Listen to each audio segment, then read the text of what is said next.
Aprile, un mese tutto in primavera. Vi auguro un buon aprile a partire da oggi, giorno 1.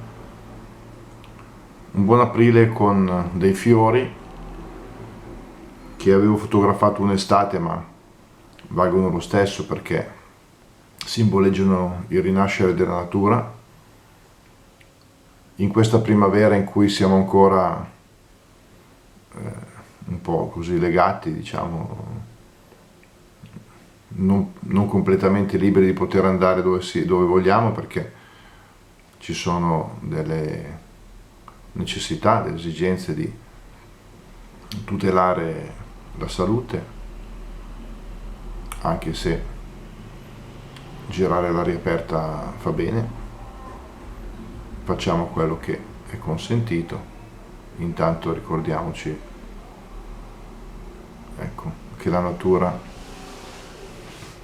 riesce a dare dei bellissimi segni anche nei posti più nascosti, che ogni fiore ha la sua caratteristica, ha la sua bellezza, i suoi colori. In che ora è giovedì sant, dunque se preparo la Pasqua, anche qui i fiori in simbolo della vita che la nasc o che la rinasce. Come ho detto nel video di ieri, già l'anno scorso avevo fatto dei video apposta sul giovedì, venerdì, sabato santo e domenica di Pasqua, quindi chi volesse rivederli li trova su questo canale.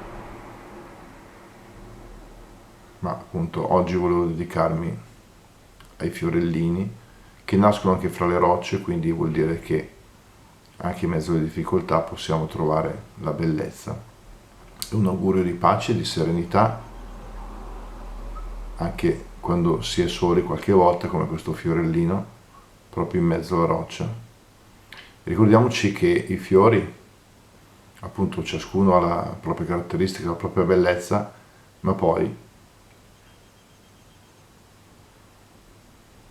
può darsi che si trovino anche tutti insieme e facciano un grandissimo, un bellissimo prato.